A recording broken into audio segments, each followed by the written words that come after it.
बिहार सरकार के मंत्री और जेडीयू नेता अशोक चौधरी की मुश्किलें अब बढ़ सकती हैं। दरअसल अशोक चौधरी को बिहार सरकार में भवन निर्माण मंत्री के पद पर नियुक्ति को लेकर पटना हाईकोर्ट में चुनौती दी गई है। संतोष कुमार की ओर से दायर अर्जी पर मुख्य न्यायाधीश न्यायमूर्ति संजय करोल तथा न्यायमूर्ति एस कुमार की खंडपीठ ने आंशिक सुनवाई के बाद मामले पर अगली सुनवाई 19 जुलाई को करने का आदेश दिया है।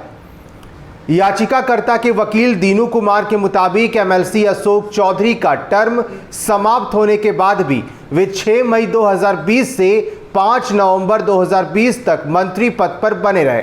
उसके बाद किसी हाउस के सदस्य नहीं होने के बावजूद इन्हें 16 नवंबर 2020 को फिर से मंत्री पद का शपथ ग्रहण करा दिया गया।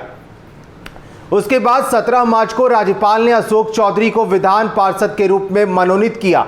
उन्होंने भारतीय संविधान के अनुच्छेद 163 तथा 164 का हवाला देते हुए कहा कि मंत्री पद पर बने रहने के लिए किसी सदन का सदस्य होना अनिवार्य है।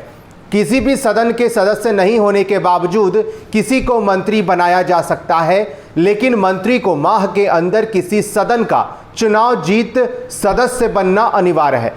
भवन निर्माण मंत्री अशोक चौधरी किसी सदन का चुनाव लड़े ही नहीं, उन्हें मनोनीत किया गया है। ऐसे में वे पद पर बने रहने के लायक नहीं हैं। इस मामले में हाईकोर्ट अगली सुनवाई 19 जुलाई को करेगा।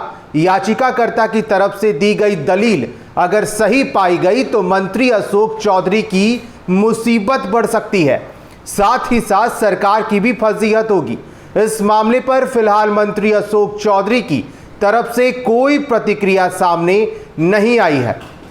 अशोक चौधरी फिलहाल बिहार सरकार में भवन निर्माण मंत्री हैं और अशोक चौधरी को जब बिहार में भवन निर्माण मंत्री के पद पर नियुक्त किया गया तो इस नियुक्ति के बाद पटना हाईकोर्ट में चुनौती दी गई है। फिलहाल के लिए इतना ही। आप बने रहें फर्स्ट बिहार झारखंड के साथ। धन्यवाद।